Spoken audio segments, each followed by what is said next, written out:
Apakah saya senang istana berantakan, elitnya bunuh-bunuhan? Senang. Pasti itu. Kan benar. Memang. Kenapa? Itu tujuannya. Yes, bangsa ini hanya selamat, hanya akan tumbuh kalau elitnya gugur dulu tuh. Sebetulnya saya gak berminat politik sebulan ini. Karena saya lebih suka nonton perdebatan di ruang pengadilan antara Johnny Depp dan Amber Heard. Itu lebih berminat. Jadi Anda bayangkan, Anda ikuti logika dari para pengacara yang duel argumen di situ tuh.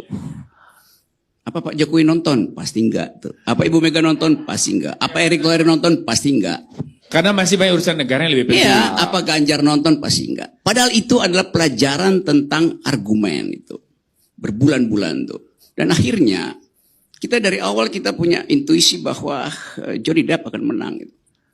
Ternyata dia nggak menang sempurna. Karena Amber juga dapat hak 2M, Johnny dapat 70 itu. Kenapa begitu? Karena pengacara Johnny Depp pernah mengucapkan sesuatu yang di dalamnya ada ketidakjujuran itu. Karena itu dia dihukum supaya Amber dapat. Begitu etikanya. Jadi kita percaya kalau pengadilan itu betul-betul dihuni oleh orang yang berpikir. Demikian juga politik itu. Nah kalau sekarang kita balik ke Indonesia setelah saya sebulan itu masuk dalam ruang pikiran orang Amerika, kita balik ke sini. Kita bertemu dengan politik yang mondar-mandir dari ATM ke toilet, toilet ATM. Bandingkan kualitas itu. Jadi itu intinya. Kan itu faktanya kan. Ngapain kita dengerin orang ngoceh di toilet, terus tiba-tiba ada di ATM lagi, ngoceh lagi itu. Jadi saya mau bandingkan. Berarti itu abang politik-politika. Enggak. Iya, oke, karena itu oke. Nah, supaya itu kita hilangkan percakapan itu, kita undang percakapan yang bermutu dalam politik. Itu yang ingin saya ucapkan setiap hari. Pertanyaannya adalah, siapa yang berhak atas dasar kalkulasi apapun untuk meniti karpet merah di istana nanti itu?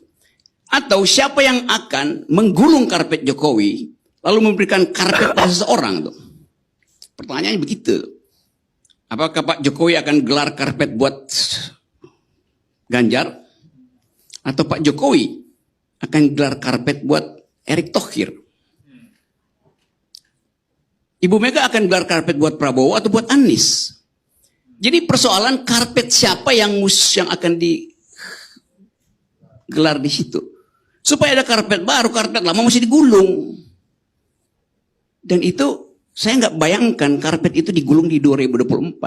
Sebelumnya pasti sudah tergulung. Dengan alasan apapun. Kalau kita bikin political analysis, political economy analysis, sociological point of view, terlihat semua variabel ada di istana hari ini. Jadi lepas dari survei kedai kopi atau ocehan saya di mana-mana, gak ada urusan. Itu cuma komentar terhadap keadaan di istana tuh, yang memang udah berantakan.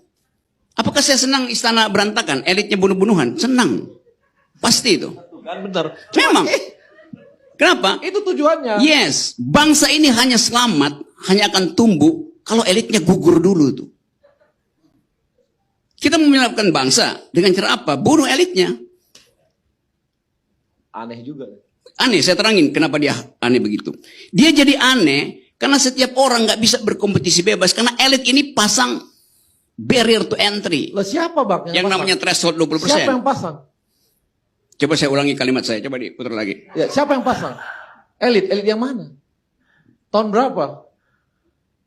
Terus lagi, 2 kalimat lagi Anda terjebak nanti. Enggak, tahun berapa? Iya, terus lagi kalimat terakhir itu coba. aja, tahun berapa? Anda nggak tahu undang-undang yang masang threshold itu? Nggak perlu saya jawab, baca aja undang-undangnya, undang-undang tahun berapa? Elit mana? Bukan elit yang sekarang, elit yang sekarang. Nomor 17 tahun 2017. Itu bagus, dia jawabin, udah dicatat tuh. Catat baik-baik. Undang-undang pemilu. Dan dicatat, disimpan di otak, jangan disimpan di toilet.